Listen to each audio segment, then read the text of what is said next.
Hey guys, as you can see from the title of this video, it's a little bit of a delicate topic that will need to be handled as delicately as possible and yet as honestly as possible. So keeping in mind these are just observations, our videos are anything and everything about Japan. This is something that exists.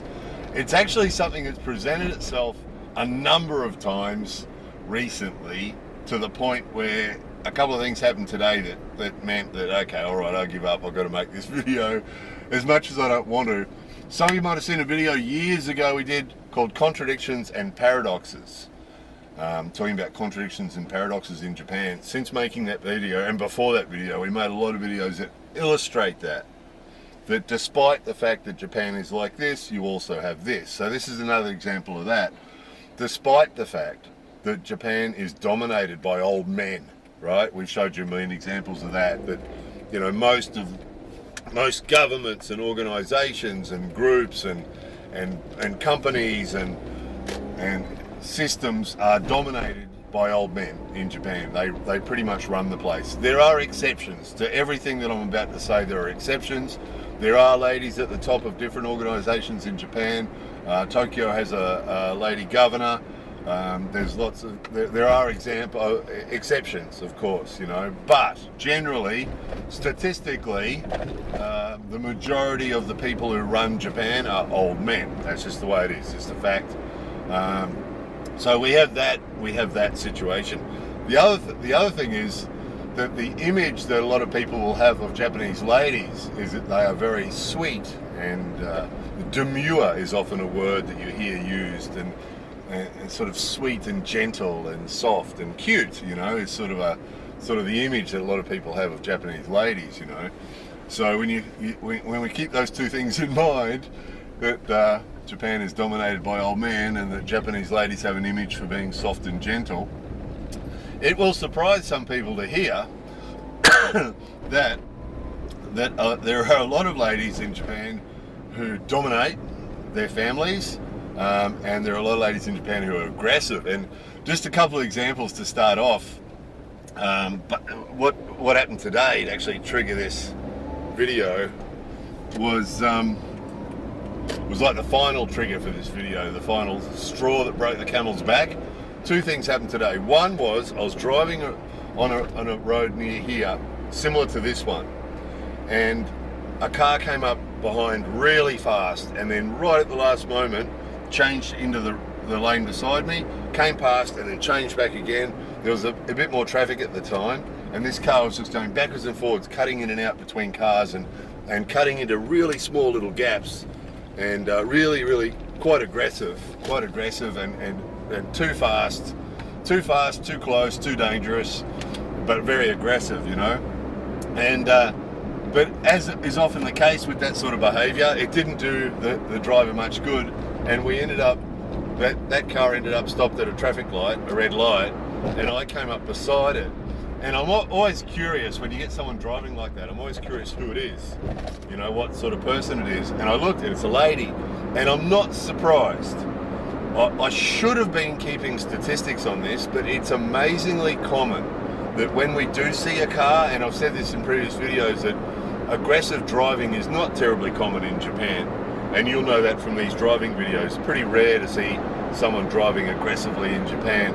But now and again you will get one, and of course now and again it will be a man, but often it's a woman. Often it's a woman. So you know, that's quite a common thing that I experience quite a bit. I experienced it this morning. Then what happened was our school, our local elementary school, the elementary school is having an event coming up, and so they gave some like flyers to the parents to spread around their area. They gave me an area, you know, please go and distribute the flyers in this area. So I went to that area and I was distributing the flyers, and there was a long street, narrow long street, and I was walking down the street throwing these flyers into letterboxes, and there was a lady up the street standing out there looking at flowers or something, or a tree, with her child. And as I came up the street towards her, I was putting the flyers in the letterbox, and she was watching me so she could see what I was doing. I had a handful of flyers and I'm sticking them in letterboxes. And as I got closer, I got right up to her house. It was obviously her house. She was standing outside. She waited until I actually went up to the letterbox and started to put the flyer into the letterbox. So it actually started to go into the letterbox. I was just about to let go of it. And she, I won't say yelled, but almost yelled, very strong voice. And she said, damn it, here tonight. Right? Damn it, here tonight. And then she said something about it being jummo and something else. So damn it means no good. It's no good, I don't want it, is what she said. And then she ranted.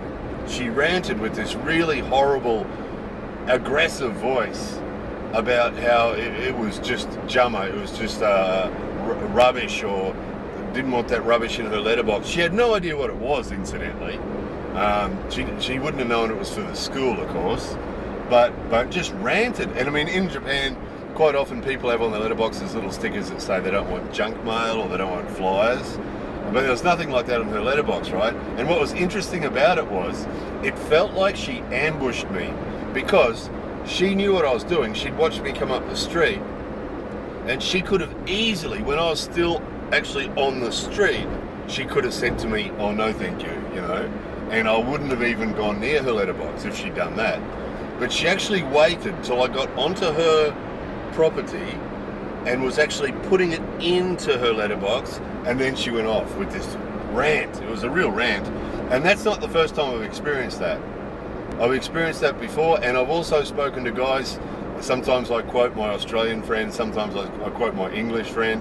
Both of those guys and I have had conversations about this happening numerous times over the years, where you get some sweet, soft Japanese lady who just snaps and just really super aggressive and super nasty. Now, I must admit, I have had this happen from Japanese men over the years too. Some remember a story with the old guy who lives next door to me. But, fair to say, more common from ladies. And I think the discussions I've had with these other guys, it's usually the ladies that they talk about too. It doesn't seem to be a Japanese man thing. It seems to be this Japanese lady thing, where they just go off, right? And I actually remember, it was either just before I got married or just after I got married. My wife and I had had some sort of fairly emotional discussion about something, and she got really angry. And sort of modern thinking in most of our cultures that we come from, the modern thinking is that anger is not useful to good communication, isn't it? And so after we'd sort of spoken about this thing, I said to her, you know, look, I really want to know your feeling and your thinking about things. There's no need to get angry about it, you know. Just if you just tell me what your thinking is, I'll listen, you know.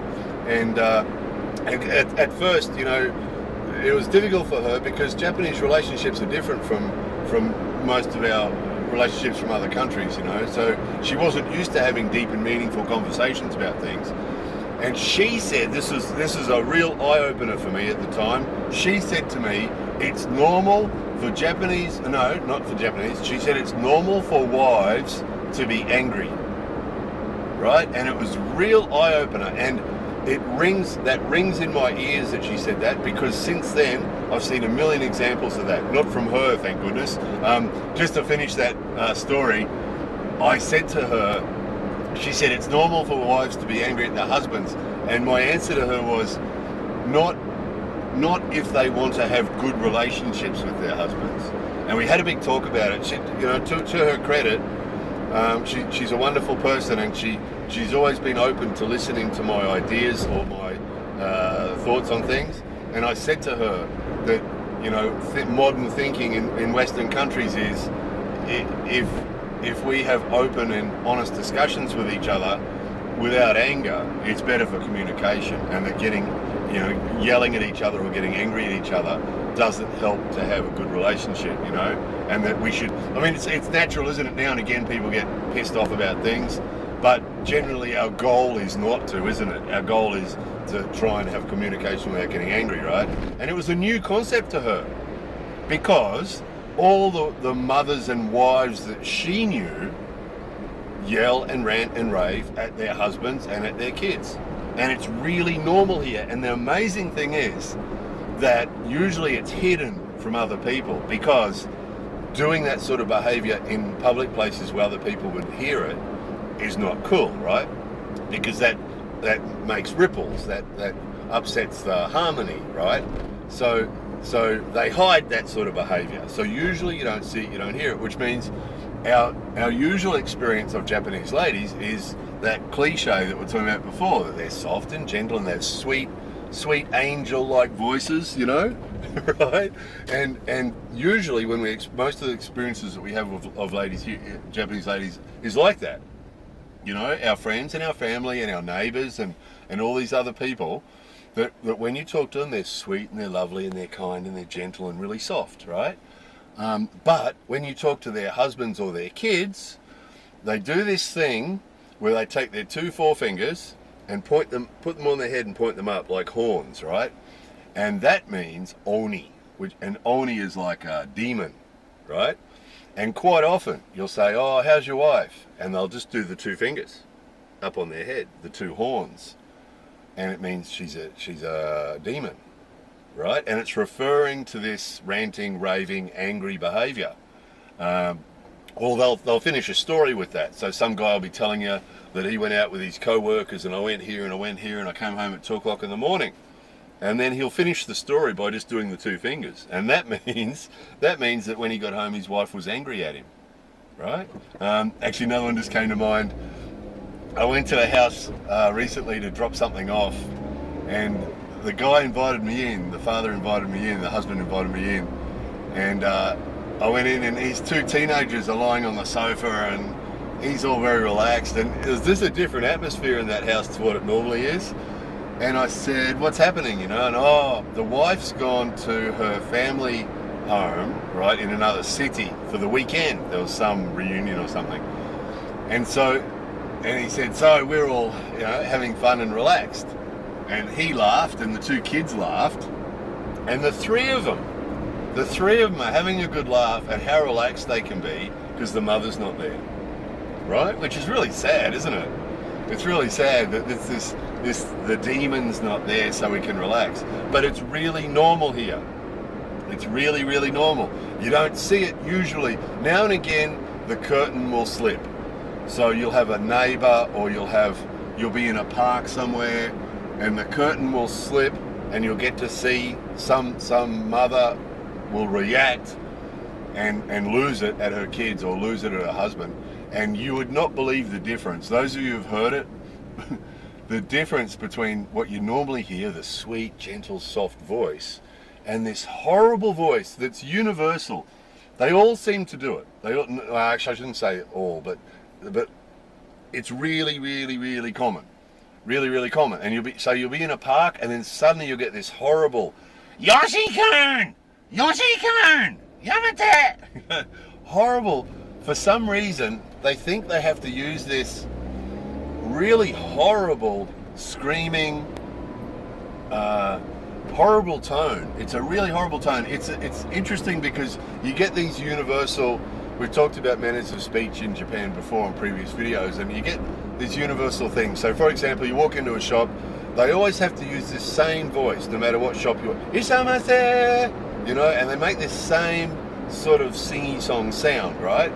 And it's the same as this angry mother voice, you know. And like my wife said, it's normal for mothers to be angry, or wives, she said at the time. But they've got this universal thing, and who knows how many generations this has been going on for, where the ladies think that that's their role in the house, is to use these angry voices at their husbands and at their wives. We've got neighbours that do it too.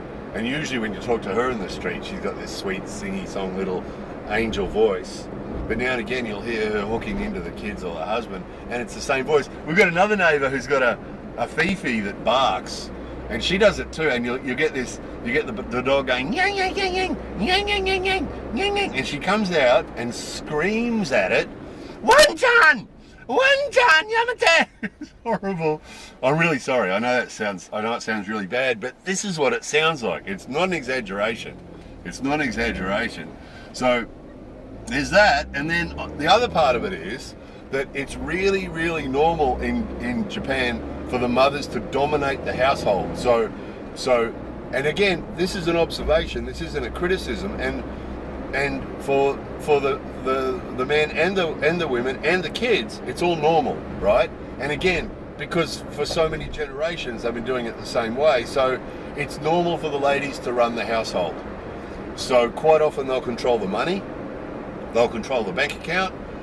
Really, really common for Japanese wives to give the Japanese husbands an allowance of so much a month that he can spend on beer or whatever, and the rest of the money, she controls it. She pays the bills and she saves whatever she wants to save, and she does whatever she wants with the money. That's really, really normal in Japan. Keeping in mind too, we've still got this sexist society where usually the ladies can't get jobs that pay as well as the men, usually. Even if they do the same job as the men, usually they get less pay. Very hard for them to get permanent positions.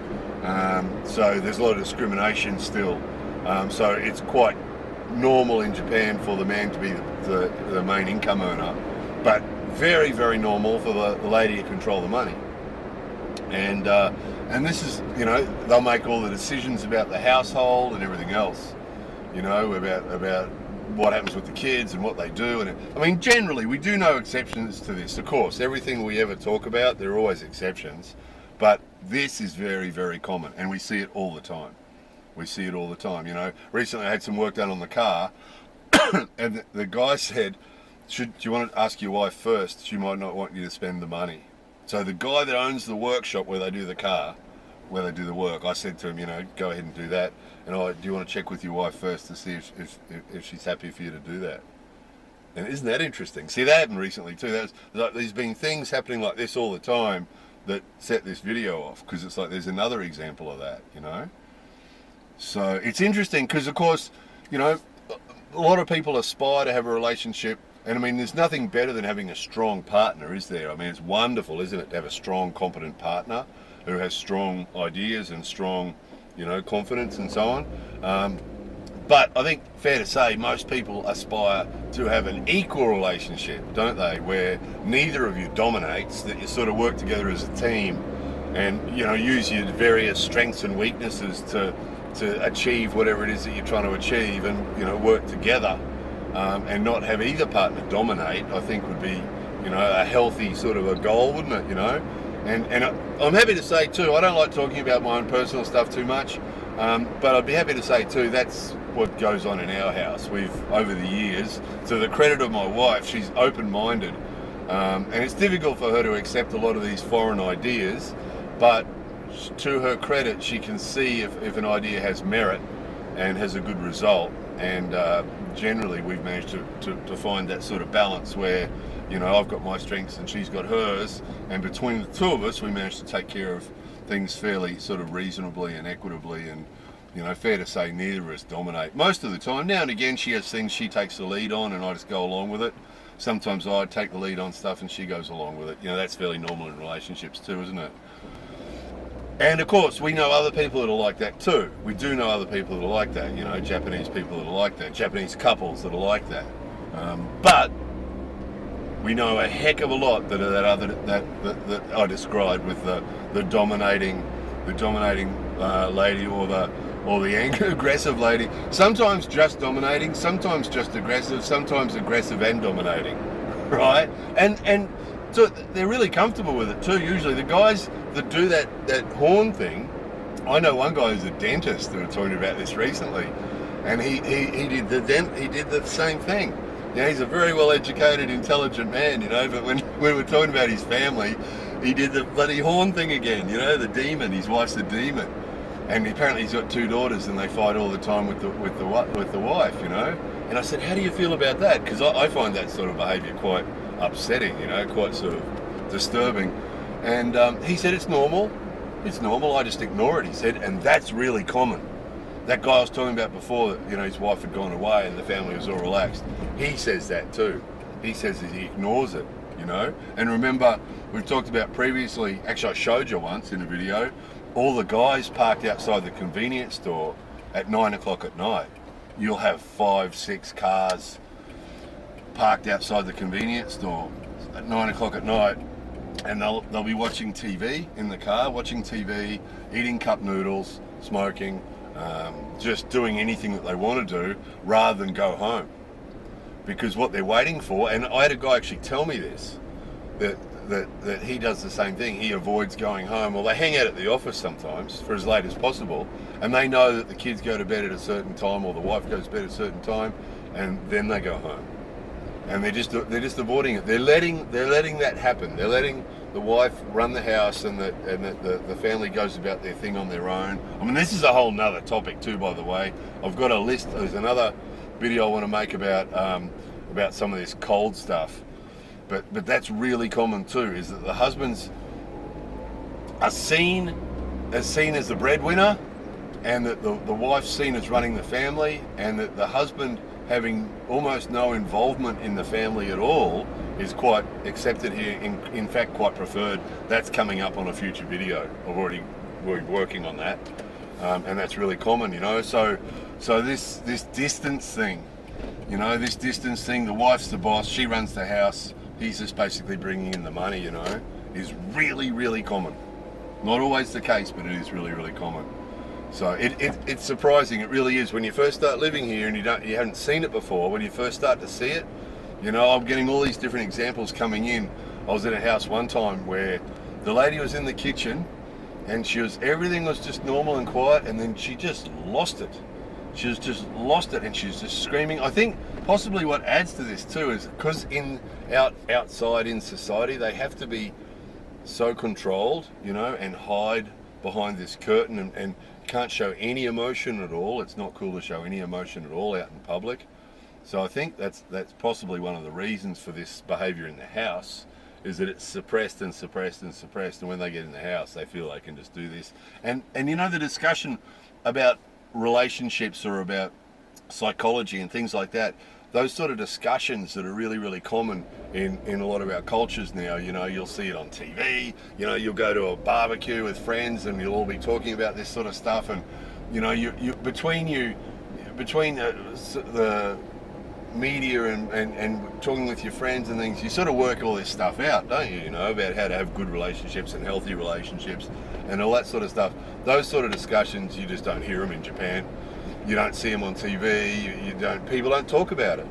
People don't get together at a barbecue and talk about their relationships with their kids or husband or wives, or they just don't talk about it. If they do talk about their wife or their mother, you get the horn thing, and that's all you get, and everybody laughs, ha ha ha, because that's normal, right? So they don't have big discussions about how to have a healthy relationship, or hey, you know, being angry every day. And I've asked people before that when they've done the horn thing, oh, does your wife get angry, or does your mother get angry? Yeah. How often? Oh, every day. The dentist said that. His wife gets angry every day. And it's just normal, you see. They think it's normal. They don't see a problem with it. So, yeah, they're aggressive and dominating ladies. So, of course, there's dudes too. Of course, there's Japanese guys that are like that too, but they're much rarer. You know, I've given you examples of that. You know, the old guy next door had his little rant, you know, and it does happen. It's actually, if it does happen from a man, usually it's an old man that you'll get a rant from, or a bit of grumpy behaviour or something. But for every one example I can give you of some old dude doing it, I can give you five or 10 examples. I've had examples flying through my head as I've been talking about this, of ladies just going off. You know, it's just normal here. So anyway, there we go. This is a volatile video, this one. There's no way of doing this one without offending somebody. Someone's going to misinterpret what I said, for sure. I could make a 1-minute video about a vending machine, someone would misinterpret what I said. That's what happens. So this one's going to have all sorts of misinterpretation going on. More videos coming soon.